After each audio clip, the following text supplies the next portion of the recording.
Bonjour à tous et bienvenue sur Le Tilt, le podcast qui explore les nouvelles formes de travail et partage des idées et des outils à celles et ceux qui veulent réinventer leur vie professionnelle. Je suis Léa Audrin, coach et formatrice en transition de carrière, et mon but est de vous aider à déclencher votre tilt et naviguer entre les différentes phases de votre vie pro pour vous y épanouir pleinement. Un tilt, c'est une prise de conscience, un déclic grâce auquel un nouveau monde des possibles professionnels s'ouvre. Je vous partage des épisodes solo ou des interviews, au sein desquels je décortique des sujets autour de 3 thématiques clés: la transition professionnelle, la carrière et le futur du travail. Vous pouvez également me suivre sur Instagram, @le.tilt, sur LinkedIn et bien sûr rejoindre ma newsletter pour accéder à davantage de contenus concrets, pour impulser du changement dans votre vie pro et découvrir mes offres d'accompagnement. Pour ce faire, cliquez sur le lien en description de l'épisode. Je vous laisse avec ma conversation du jour. Bonne écoute! Aujourd'hui sur Le Tilt, je reçois un duo pas comme les autres. Florence Billat et Muriel Igier, que leurs collègues appelaient Floriel, ont partagé le même poste chez Hewlett-Packard pendant 21 ans. Oui, vous avez bien entendu, 21 ans de job sharing. Autrement dit, un seul poste partagé à 2 durant toutes ces années, chacune travaillant à 60%.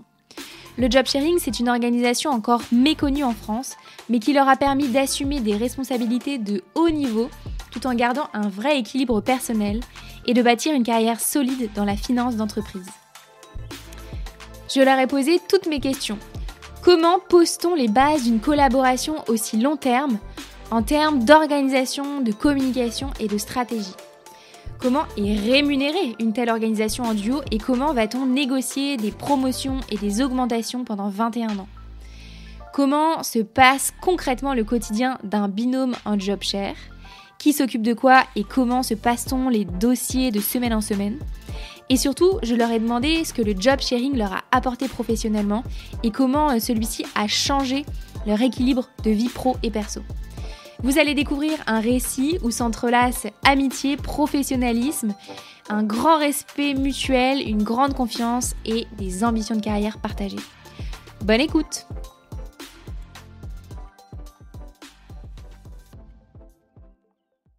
Bonjour Florence et bonjour Muriel et bienvenue sur Le Tilt. Je suis ravie de vous recevoir à mon micro. Vous m'avez été présentées par Léna et Florence de l'épisode précédent sur Le Tilt, qui sont venues me parler de job sharing, une forme de travail que j'ai découvert avec elles et que j'ai trouvé géniale. Et quand je les ai eues au téléphone pour la première fois, elles m'ont dit: il faut absolument que tu rencontres Floriel. Et je me suis dit: mais qui est Floriel? Et il se trouve que Floriel est un duo et c'est vous. Donc vous allez nous parler de votre expérience en job sharing pendant 21 ans. Mais avant de rentrer dans le vif du sujet, est-ce que vous pouvez vous présenter chacune sans parler de votre travail, s'il vous plaît? Donc, je suis Florence Billat, j'ai 66 ans. Je suis à la retraite depuis quelques années après une carrière de 37 ans chez un employeur qui était Hewlett-Packard, où j'ai fait une carrière en direction financière. Voilà, je suis originaire de Grenoble et j'ai travaillé à Grenoble toute ma carrière professionnelle également. Et maintenant, depuis que je suis à la retraite, je partage mon temps entre Grenoble, où j'ai gardé des engagements associatifs, mon réseau amical, relationnel. Et puis la Savoie, le Beaufortin plus précisément, où je passe aussi beaucoup de temps, puisqu'avec mon mari, on est très accro à la randonnée en montagne, que ce soit en été ou en hiver. Voilà. Et vous, Muriel? Bonjour, alors moi je suis Muriel Igier, j'ai 63 ans. Je ne suis pas originaire de Grenoble, mais de l'Est de la France et je me suis déplacée à Grenoble pour travailler. Donc je suis grenobloise depuis 40 ans, pas loin. J'ai 2 enfants qui sont devenus très grands maintenant. Je suis en retraite depuis un an. Je suis devenue professeure de yoga. J'occupe mon temps entre le yoga, les réunions politiques, mes enfants et mes petits-enfants, mes amis, la montagne, etc. Je suis très occupée. Alors, comment est-ce que vous me décririez ce qu'est le job sharing? En fait, c'est simple. En quelques mots, c'est partager un poste, mais à 2 personnes. Donc, un poste occupé par 2 personnes. Voilà. Et alors, comment est-ce que vous avez été amenés à travailler en job sharing toutes les deux? Alors, c'est très simple, en fait. Après une dizaine ou une quinzaine d'années d'expérience, nous étions toutes les deux mères de famille, en fait, avec des jeunes enfants, et dans un double désir. Le premier d'avoir une vie plus équilibrée, un petit peu moins prenante et donc plus équilibrée, permettant de concilier vie de famille et vie professionnelle, mais également conserver nos responsabilités, un job à responsabilité et éventuellement même continuer à évoluer dans notre carrière. Et quand on a exprimé ces besoins contradictoires, on a eu la chance d'avoir un manager femme anglo-saxon qui connaissait le job sharing, qui nous en a parlé, qui nous a encouragés à explorer cette voie. C'est quoi les avantages selon vous du job sharing concrètement versus un temps partiel plus classique en fait? Voilà, le temps partiel plus classique, c'est clair, c'est que en général, sur des postes de cadre, c'était du 80% parce que c'est beaucoup les femmes qui souhaitent avoir un jour par semaine, surtout quand elles ont des enfants. Et pour le poste, c'est extrêmement difficile de l'adapter à 80%. Donc, et Muriel d'ailleurs pourrait en parler aussi puisqu'elle l'a pratiqué. Et quand on est à 80%, le plus souvent, en fait, on est amené à avoir les mêmes responsabilités, le poste n'est pas adapté, le même niveau d'engagement, même quantité de travail, mais à 80%. Donc, on finit par travailler à 100%, mais payer 80%. Et en plus de ça, en étant vu comme quelqu'un d'un peu désengagé parce qu'on a justement demandé un 80%. Donc, en fait, le 80% au temps partiel, dans ce genre de job, a beaucoup d'inconvénients, alors que le job share en a à lui beaucoup d'avantages. Bon, alors, je ne vais pas tous les dire maintenant, pas tout dévoiler d'un coup, mais tous les inconvénients du temps partiel sont palliés par le job share. L'autre Florence de l'épisode juste avant le vôtre disait à mon micro la semaine dernière, le temps partiel à 80%, c'est l'arnaque. Et c'est ce que vous décrivez. C'est qu'en gros, on a les inconvénients, mais pas les avantages de Exactement. cette réduction. Mhm. Moi, je l'ai pratiqué donc avant le job share. C'est absolument infernal parce qu'on a un jour soi-disant off. Évidemment, il y a toujours des réunions importantes et stratégiques ce jour-là et on vous demande d'y participer. Plus évidemment, la vie continue. Et moi, ça m'est arrivé un certain nombre de fois que mon manager me dise le mardi soir, ah, c'est super, t'es off demain. Ben écoute, ça attendra jeudi matin. Donc, et tu me fais toute cette analyse pour jeudi matin. Donc, et si c'était pas mon manager, c'était les projets. Enfin, c'était sans arrêt. Ce n'est pas un jour off. Voilà. Mhm. Je pense que c'est très important de pouvoir parler justement de la manière dont on peut moduler le temps de travail. Et le job sharing, du coup, est une manière de pouvoir organiser le travail autour de ses contraintes aussi personnelles.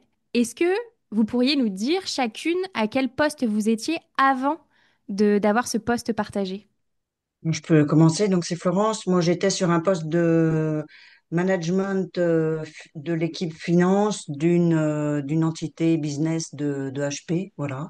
Donc, j'avais une petite équipe d'analystes et c'était un poste de reporting et d'analyse financière.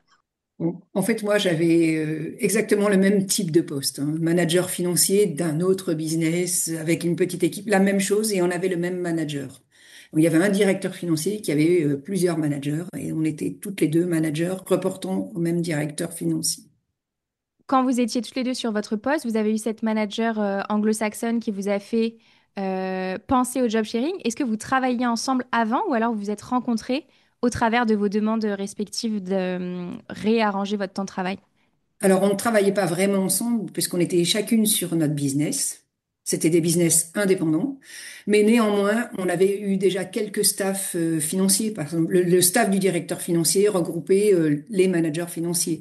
Donc, on s'était déjà côtoyés dans des réunions de staff, des réunions de revue d'équipe, etc. On avait quelques réunions en commun, mais pas de travail en direct. Donc vous vous connaissiez de visu en fait. Oui, et puis quand même un peu plus, parce que Hmm. dans un meeting, par exemple, quand on fait une revue d'équipe, on peut voir comment l'autre manager interagit, comment il considère ses équipes, quelle attention il a à ses équipes, et comment il présente son business. Et donc, ça nous a permis quand même d'avoir, enfin pour ma part, beaucoup de respect et d'estime pour Florence et de me dire, bah, c'est quelqu'un avec qui j'aurais envie de travailler. Voilà. Oui, on se connaissait déjà un peu plus que des visus, c'est clair, hein. Donc on avait en effet une expérience un peu de travail en commun. Et puis on avait aussi des relations bon un peu extra professionnelles. Donc on a eu l'occasion de se côtoyer un peu en dehors du boulot. Donc on se connaissait malgré tout un peu. Et c'est une condition, je pense, très importante qui a expliqué le succès aussi de l'équipe qu'on a constituée. Justement, ça, c'était une de mes questions pour vous. À partir du moment où vous saviez que vous alliez former ce binôme en job sharing, donc sur ce poste, comment vous avez posé les bases de ce duo-là? En fait, on a passé pas mal de temps à réfléchir pour définir ce qui était important pour nous, c'est-à-dire par exemple la charte de valeurs, nos objectifs personnels et professionnels, s'assurer qu'ils étaient compatibles. On s'est dévoilé l'une à l'autre avec beaucoup de transparence sur nos forces et nos faiblesses. Et donc, en fait, c'est important d'avoir une cartographie de chacune et du binôme pour assurer qu'il y a une compatibilité. Ensuite, on est passé à l'organisation. Donc, ça a pris pas mal de temps hein, quand même. On a défini comment on voulait communiquer, comment on voulait s'organiser d'un point de vue logistique. Par exemple, un seul mail, un seul téléphone, comment on allait établir nos horaires, comment on allait faire le classement, la transmission d'informations, comment on allait s'organiser par rapport à notre manager, par rapport à nos équipes, comment on allait gérer aussi notre performance, nos objectifs, notre performance, nos évaluations, parce qu'il fallait qu'on le propose à notre chef, en fait, notre évolution Hmm. de carrière. Donc, dès le début, c'était assez amusant. On a dit, notre évolution de carrière, notre objectif, c'est la promotion. Ça fait sourire pas mal de gens, mais de dire, ah ben ah bon, c'est dans vos objectifs. Non seulement vous voulez rester là, mais vous voulez progresser. Eh bien, oui.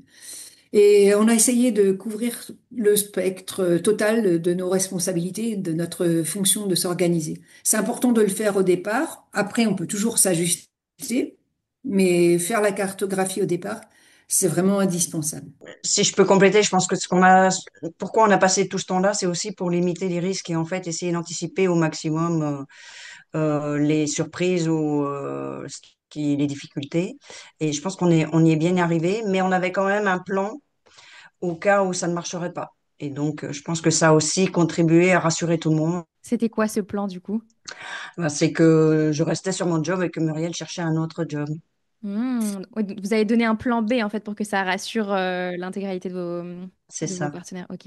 Mm, mm. Et Donc, surtout parce qu'on avait des partenaires qui n'étaient pas vraiment rassurés. En particulier, le management business français, pour lequel on allait travailler, il n'avait jamais vu cette organisation. Il était très angoissé. Il pensait qu'il allait devoir multiplier la communication par deux, répéter à l'une, à l'autre.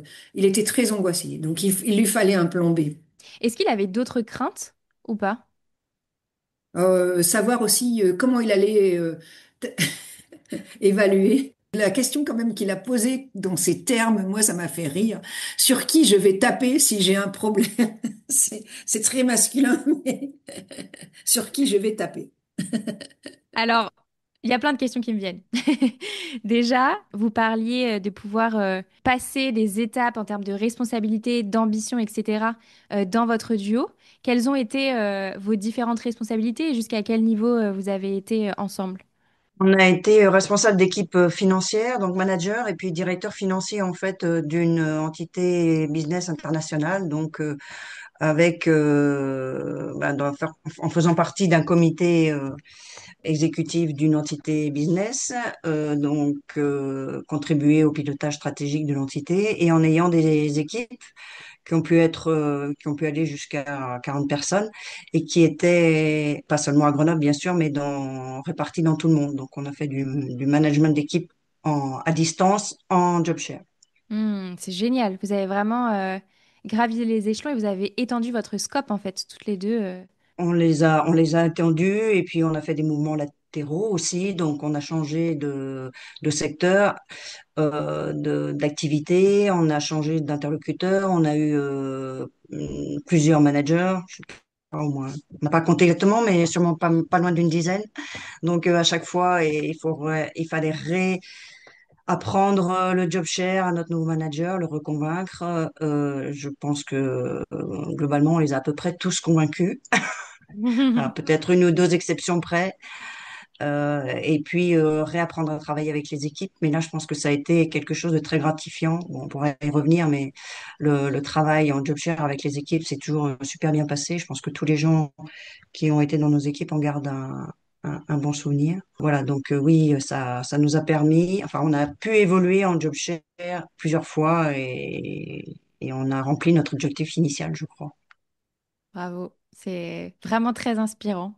Alors, j'ai beaucoup de questions sur le côté logistique pragmatique de l'installation d'un tel mode de travail. Ça ressemblait à quoi une semaine type des Floriel? En fait, on travaillait chacune 3 jours par semaine. Donc, en fait, c'est un 120% quand on additionne les deux, 60%, c'est clair. Et donc, on avait un jour de recouvrement où on travaillait ensemble. Alors, au début du job share, on a passé pas mal de temps ensemble sur cette journée-là. Donc, on gardait du temps dédié pour nous deux. Et puis, le temps passant et notre expérience progressant, enfin, on a pris des réflexes et on a eu besoin de passer, en fait, beaucoup moins de temps ensemble sur le jour de recouvrement. Donc, il nous est même arrivé, je pense, de passer des semaines sans avoir de temps perso à deux, mais sans que ça entrave ou sans que ça pénalise, en fait, le bon fonctionnement.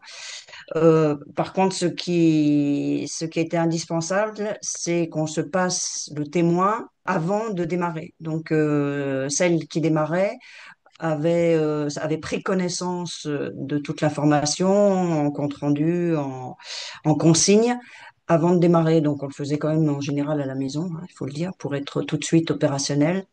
C'était là aussi une condition parce que un des critères fondamental de réussite du job share, c'est qu'il soit transparent pour ceux avec qui on travaille. Voilà, c'est-à-dire que tous les efforts pour que le job share marche soient pris en charge par nous deux et que nos partenaires, que ce soit le boss, les équipes ou les gens avec qui on travaillait, n'aient pas d'efforts à fournir, ne se posent pas de questions et que ça soit pour eux identique à travailler avec une seule personne. Il y a eu quelques moments où c'est pas le cas. Il y a aussi des moments où c'est différent que de travailler avec une personne et notamment plus riche. Mais sur le plan organisationnel, c'était notre objectif. Est-ce que dans votre binôme, vous aviez un partage des compétences ou alors des scopes définis ou alors toutes les deux vous touchiez à un peu tout sur le poste? C'est une question très intéressante et on a passé beaucoup de temps à définir ce qu'on allait faire. Et on s'est dit que si on partageait, en fait, on reviendrait aux inconvénients du temps partiel, c'est-à-dire que si vous avez, Florence prend le projet A et je prends le projet B, eh bien, pas de chance. Quand je travaille, il y a des réunions importantes sur le projet A et donc Florence doit revenir. Donc, enfin, on peut pas, enfin, on pourrait certainement, mais ça, c'est l'inconvénient majeur. Donc, nous avons décidé de ne pas partager les responsabilités. Alors, c'est un peu plus complexe de savoir tout sur tout. C'est complexe, bah, Florence en a parlé tout à l'heure, en termes de transmission d'informations.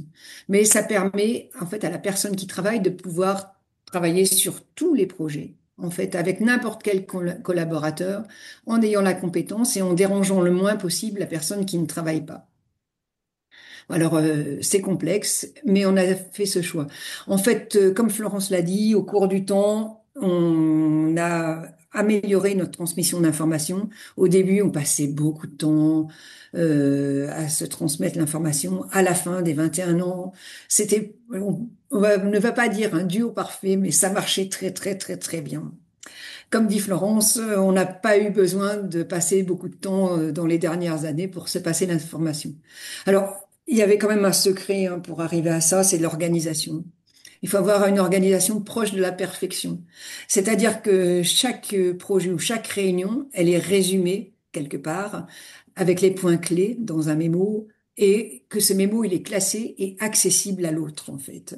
Alors, c'est un peu pénible, mais quand c'est fait, c'est vraiment, que c'est bien classé, c'est vraiment extraordinaire. C'est très puissant. Et d'ailleurs, il y avait même des gens dans l'organisation qui nous disaient, est-ce que toi, tu aurais des informations sur ce qui s'est passé la dernière fois? Ou notre boss même. Parce qu'en fait, ils savaient que nous, on l'avait. Et donc ça, c'était très drôle. Voilà. Et puis en plus, pour le passage de l'information, on utilisait aussi Excel parce qu'on est quand même des financières. Donc, et en fait, on faisait ce qu'on appelle un suivi ou tracking de toute l'activité dans la journée. Donc chaque activité était listée, résumée en une phrase et avec le point de classement. Donc c'était quand même très fort en fait, hein. Voilà. Je trouve ça très impressionnant. En fait, je fais le lien avec des outils qu'on peut avoir aujourd'hui, par exemple avec ChatGPT, ou je pense à un outil que moi j'utilise qui s'appelle Toggle, qui permet de savoir quel temps on alloue à quelle tâche, qu'est-ce qu'on en a fait, etc. Mais vous avez précédé tout ça, en fait. Vous avez vraiment Oui. processisé la manière d'être transparente dans le temps de travail pour pouvoir en faire quelque chose de productif, enfin de passer le témoin à quelqu'un et qu'il en fasse quelque chose de productif. C'est quand même assez exceptionnel. Est-ce que vous avez la sensation, l'une et l'autre, d'avoir eu accès à l'intégralité du poste pendant toutes ces années? Ah, moi, je dirais clairement oui. Oui, oui, bien sûr. Mais alors là, on n'hésite pas une seconde à répondre. On était responsable de l'intégralité du poste en job share. Mais Hmm. on ne pouvait pas être efficace sur le job share sans avoir, comme l'a bien expliqué Muriel, une connaissance de tout ce qui se passait, de tous les projets. Et pour revenir à ce que je disais précédemment, parce que justement, pour les gens avec qui on travaillait, ils ne devaient pas se poser la question, est-ce que j'ai discuté avec Muriel ou est-ce que j'ai discuté avec Florence et est-ce que je vais voir Florence parce qu'elle va pouvoir me répondre ou pas, voilà. Ils devaient considérer le job share comme une personne et c'est ce qui se passait. Hmm. Et donc, on communiquait sous l'identité du job share. Donc, c'est évidemment pour ça qu'il y avait qu'un mail, qu'un numéro de téléphone, et que on signait les mails du nom du job share, donc soit Floriel, soit Flomu, mais Alors, est-ce que vous pouvez me raconter l'histoire derrière votre nom de code? Enfin, pas de code, mais en tout cas de duo. Parce que je trouve ça génial. Ça va loin dans l'identité professionnelle d'avoir un nom ensemble. Comment c'est arrivé sur la table? Floriel, je crois que c'est nous qui l'avions proposé. Enfin, Muriel, tu me diras si je me souviens mal. Et au fil du temps, c'est plutôt Flomu qui s'est imposé comme nom professionnel. Pourquoi? Je sais plus parce qu'un de nos boss l'a utilisé à un moment donné, je pense. Et puis c'est très facilement, c'est court et c'est prononçable très facilement en anglais parce Voilà, qu'on a c'est ça travaillé en anglais. le point. C'est que pour les anglo-saxons, Floriel, c'était déjà un peu compliqué. Voilà, c'était C'est un peu vrai, plus compliqué. le yel, il Florian, est compliqué. Florian, Plomus, ça passait mieux. c'est sûr. Mais oui, et je reviens sur votre point identité parce que c'est vraiment un point central, c'est-à-dire que dans le job share, on doit renoncer un petit peu à son identité pour créer le job share et créer l'identité du job share. Et donc le job share, c'était la somme de nos deux identités et faut aussi l'accepter. Mais c'est comme ça qu'on l'a fait marcher et qu'il a été efficace. Je suis contente que vous rebondissiez sur le point de l'identité, d'autant plus aujourd'hui. En tout cas, moi, c'est la manière dont je le vois et dont j'enquête sur ces sujets depuis 5, 6 ans maintenant. On a un gros sujet autour de l'identité professionnelle. Qui on est dans le monde du travail, comment est-ce qu'on se présente, en termes de posture sociale, le travail est une part importante. Donc je trouve que c'est chouette aussi de pouvoir se dire, bah, en fait, on a réinventé la manière dont on construit une identité professionnelle, en fait. Ça me fait penser, je ne sais pas si vous connaissez, en agence de communication, c'est très courant les tandems comme ça entre les concepteurs-rédacteurs et les graphistes. Et en général, ils se font recruter à deux, en fait. C'est des tandems de compétences et ils passent d'agence en agence à deux. Et en fait, ils ont une identité professionnelle en tant que créatif binôme, quoi. Vous l'avez créé dans le monde corporate de la finance. Et ça, c'est incroyable.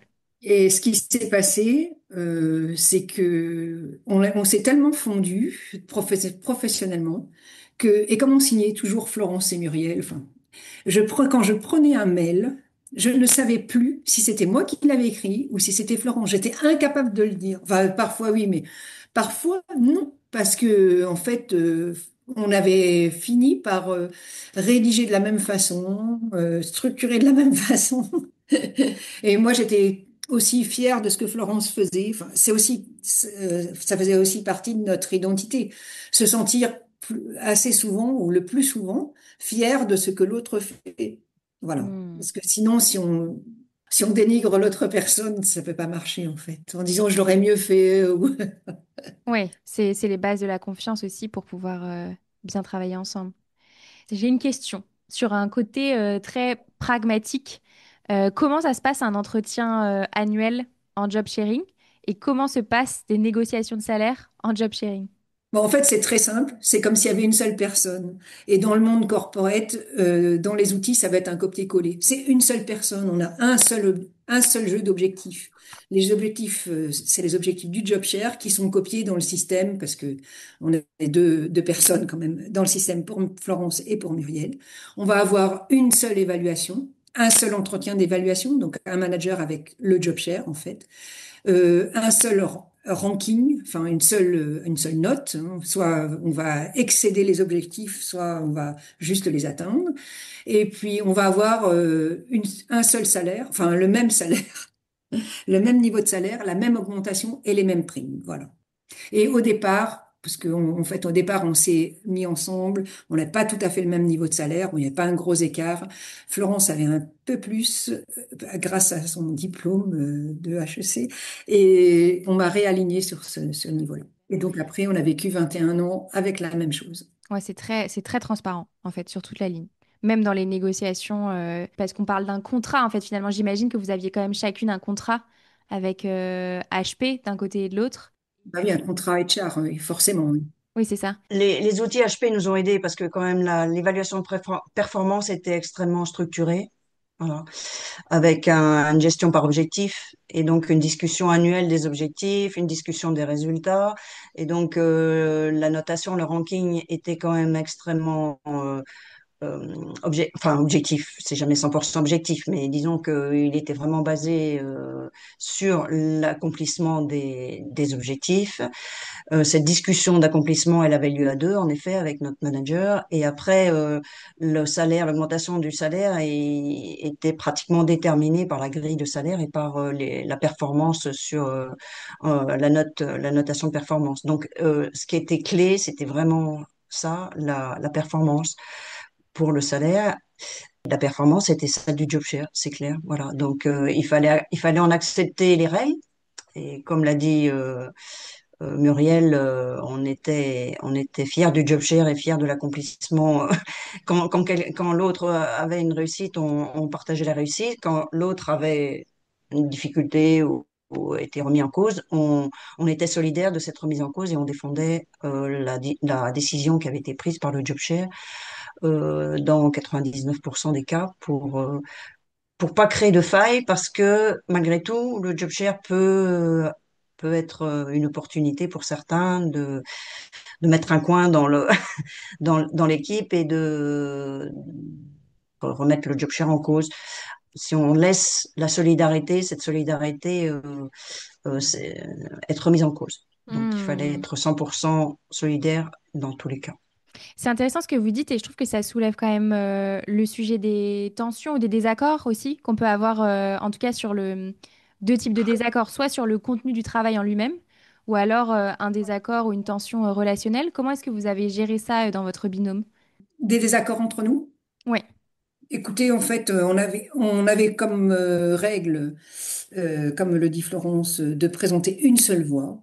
Et donc, soit on les réglait potentiellement en amont, quand on savait qu'on avait une décision importante à prendre, plutôt que d'aller toute seule la présenter, bon, on discutait en amont. Donc, on essayait d'anticiper. Et puis, évidemment, on ne pouvait pas tout anticiper. Donc, quand on prenait une décision et que l'autre trouvait que c'était une mauvaise, pas, enfin, que ça aurait pu être une meilleure décision qui aurait été prise, on en discutait. Et on voyait à ce moment-là ce qu'on devait faire. Soit on remettait en cause la décision, mais c'est la personne qui l'avait prise qui venait le dire, soit on vivait avec la décision qui était prise. Sachant qu'en progressant, en fait, on était quand même toujours plutôt aligné dans les décisions qu'on devait prendre. Ouais, donc, c'est surtout au début qu'on a un petit peu eu quelques discussions sur les décisions qui avaient été prises. Voilà. Et comment est-ce que vous avez fait justement pour maintenir cette dynamique? Parce que 21 ans de carrière, c'est quand même long. Est-ce qu'il y a des secrets qui font qu'on arrive à maintenir la dynamique d'un tel duo? Je pense que il y a d'abord eu le fait qu'on ait changé de poste ensemble, donc ça nous a redonné des motivations, des domaines, de nouveaux domaines à explorer. Et je pense que bon, on est complémentaires, hein, donc on a parlé de l'identité. L'identité du Jobster, c'est la somme de deux identités. On n'a pas les mêmes identités et on était très conscients d'être complémentaires. Et donc on a pu nourrir cette identité. Mais je pense que l'une et l'autre, ce qu'on partage bien aussi, c'est la soif d'apprendre. Donc ça nous a porté aussi. Et puis, je pense qu'il y a une chose, la chose déterminante, à vrai dire, c'est qu'on y a pris du plaisir, voilà, et que ça nous a permis de satisfaire à la fois nos objectifs professionnels et nos objectifs personnels, tout en ayant un grand plaisir à travailler ensemble parce que le travail d'équipe est quelque chose de très qui apporte beaucoup, voilà, dans lequel on croyait tous les deux, toutes les deux, et qui nous a permis aussi de passer au travers des périodes difficiles de façon plus calme, plus sereinement et avec moins de stress. On était, je pense qu'on s'est posé une ou deux fois la question d'arrêter et que à la fin on a dit parce que on a dit on continue le job share, c'est la priorité en fait. Voilà. Hmm. Au-delà de tout le reste, c'est la priorité, c'est vraiment de rester en job share. Et alors, est-ce que vous avez eu la sensation que votre lien a évolué au fil de ces 21 ans chez HP et puis même aujourd'hui? Clairement. En fait, on se connaissait quand même peu, en fait, au départ, hein. Donc, on a appris à se connaître. On a dû se dévoiler, appris à se connaître. Et puis, on a fait beaucoup de choses ensemble en dehors d'HP, en fait. Enfin, en dehors du travail. On a eu pas mal de hobbies ensemble, liés à la montagne, liés au voyage, aux enfants aussi. On a partagé pas mal de choses. Et donc, et la preuve en est, c'est que maintenant, ça fait quelques années qu'on a quitté le job share chez HP et qu'on est toujours ensemble. Enfin, qu'on passe beaucoup de temps ensemble. Qu'est-ce que On vous n'est pas faites ensemble. ensemble alors aujourd'hui? On fait des activités de randonnée, par exemple, beaucoup ensemble. On va à des spectacles ensemble. On passe du temps ensemble aussi. Voilà, simplement du temps partagé. On partage aussi des moments d'amitié parce qu'on a un cercle d'amis communs. Voilà, bon, alors c'est vrai qu'on est toutes les deux très accros à la montagne, donc c'est un lien fort. Et donc Muriel, moi je fais du ski par exemple, du ski de randonnée depuis longtemps, et là Muriel s'y est mise depuis quelques années, et donc on fait ça ensemble. Et voilà. Qu'est-ce qui a été avant l'autre, le lien professionnel ou le lien amical, mais les deux se sont développés en parallèle, je dirais. Qui de la poule ou de l'œuf, quoi? En fait, est-ce que c'est un Mm. ingrédient qui est nécessaire avant de se lancer finalement et qui va assurer la pérennité du lien? Ou alors est-ce que c'est le fait d'être vraiment compatible professionnellement qui fait que derrière, la relation est aussi plus fluide à construire, la relation d'amitié? Alors, si on prend un petit peu de recul et qu'on regarde les autres couples de job share qu'on peut connaître, hein, ils sont pas forcément amis en fait. Ça dépend. Il y en a qui sont restés vraiment sur le plan strictement professionnel. Nous, eh bien, c'est juste que ça a bien fonctionné, qu'on a eu envie de faire des choses ensemble et qu'on a développé, mais c'est pas obligatoire en fait. Hmm. Ce n'est pas obligatoire pour réussir le job share professionnellement. Est-ce que vous avez inspiré des duos en interne chez HP? Oui, on a, enfin, inspiré. Je pense que le succès de notre job share a donné envie à un certain nombre de duos à Grenoble. Il y en a eu quatre ou cinq qui ont bien marché. Il y a même eu des job share hommes-femmes. Et bon, par contre, de loin, on a battu le record de longévité. Vous détenez toujours le la coupe. Et en fait, on a été quand même le premier à Grenoble, ce qui a permis, qui a réussi. C'était important pour nous de le réussir pour ouvrir le chemin, puisque ça avait existé sur un poste quand même de manager. Ça permettait d'ouvrir la voie pour d'autres après. Vous disiez tout à l'heure, Florence, que selon vous, le job share, c'est aussi une manière d'amener beaucoup plus de richesse à l'entreprise. C'est quoi les plus d'avoir un poste staffé à 120% avec un binôme qui fonctionne pour l'entreprise? En résumé, c'est enfin, deux cerveaux pour le prix d'un. Voilà. Donc, c'est deux cerveaux sur un job.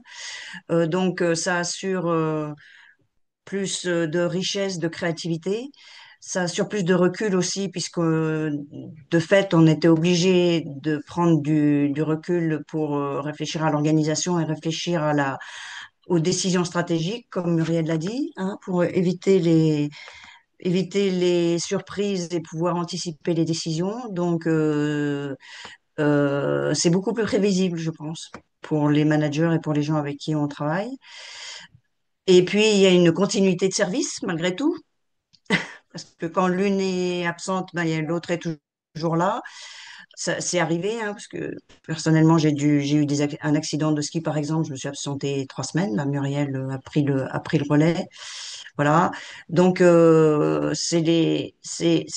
aussi de ce point de vue-là, un intérêt. Et puis, pour l'entreprise, ben, c'est attirer et garder des gens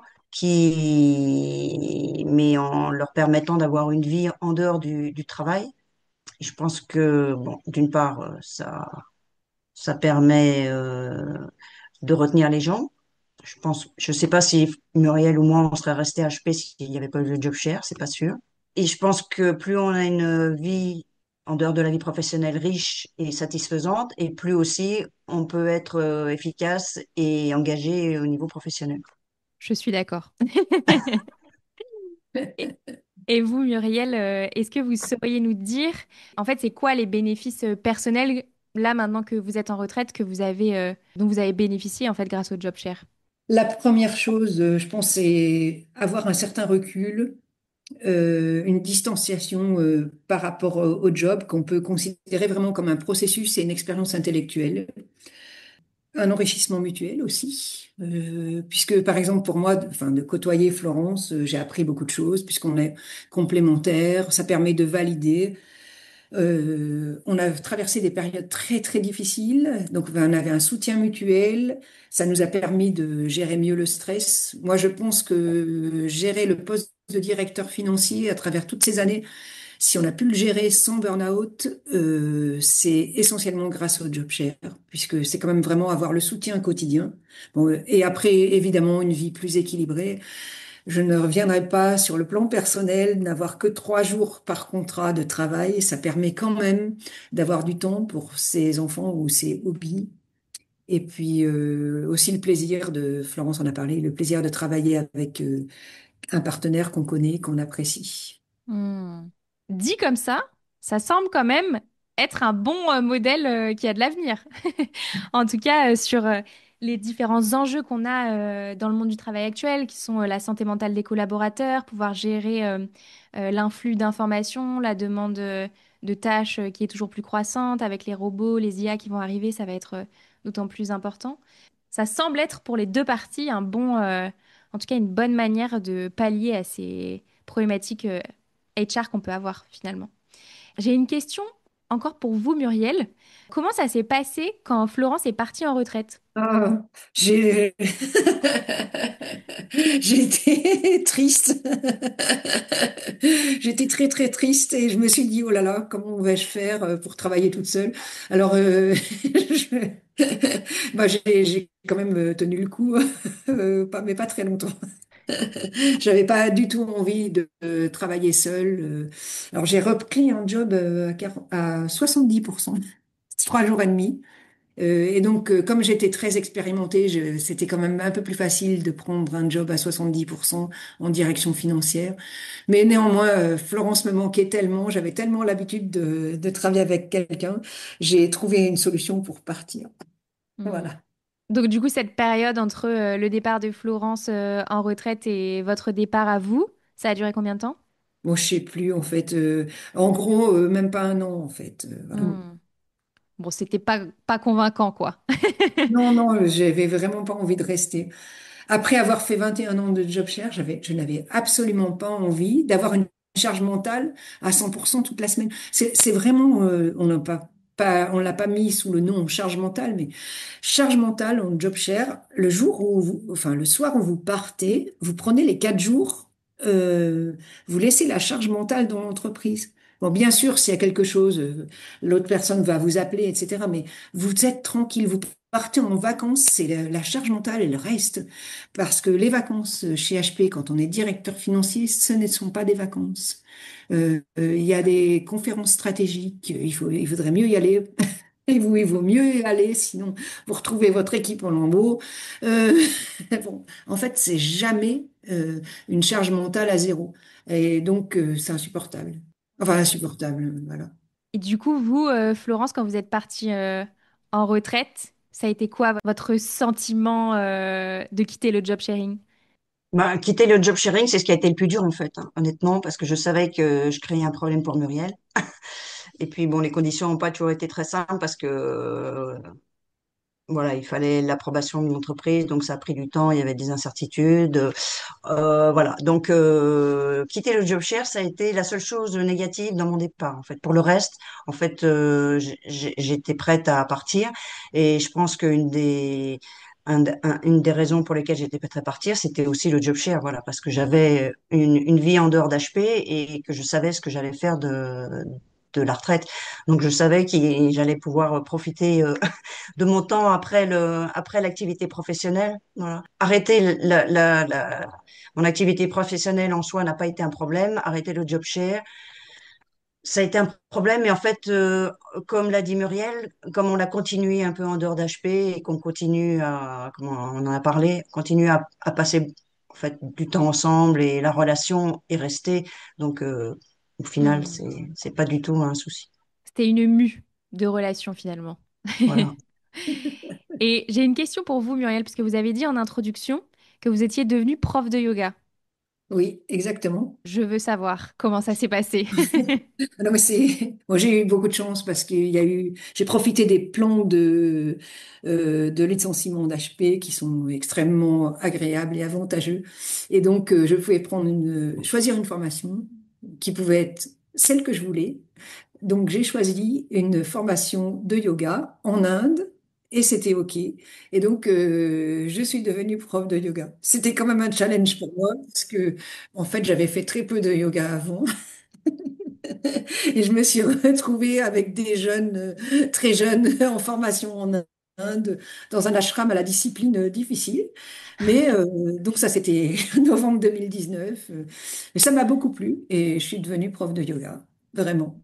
C'est génial. J'aurais aimé être une petite souris et voir la personne dans la DRH qui a signé votre convention de formation pour vous envoyer dans l'ashram en Inde. Vous avez, à mon avis, dû rester dans les mémoires. Oui. Ben, en fait, c'était des consultants payés par HP. C'était donc et le consultant m'a dit, vous savez, vous avez trop de chance. Vous avez des années en or devant vous. Vous avez trop de chance. Ah, c'est génial. Donc là, vous enseignez toujours aujourd'hui. Et oui, je fais toujours des cours en visio et puis quelques stages et quelques cours. Voilà, j'en ai fait encore un aujourd'hui. Voilà. Génial. Et je peux témoigner parce que je suis l'élève de Muriel qui m'a convertie au yoga. Et c'est une excellente prof, mais elle a beaucoup bossé pour y arriver. Elle s'est donnée dans le yoga à fond, comme elle se donnait dans son boulot à HP. C'est très inspirant, tout ça. J'ai une dernière question pour vous, Florence et Muriel. Alors maintenant, vous êtes en retraite, mais la question vaut toujours. Si vous pouviez constituer votre board de rêve dans lequel vous mettriez des personnes, personnalités, entrepreneurs autour de la table pour vous aider et vous conseiller tout au long de votre carrière et votre retraite, qui est-ce que vous mettriez dedans? On a réfléchi en termes, enfin, on pourrait réfléchir en termes de compétences et descriptions. Pas vraiment, on veut pas nommer de personne pour ne blesser personne.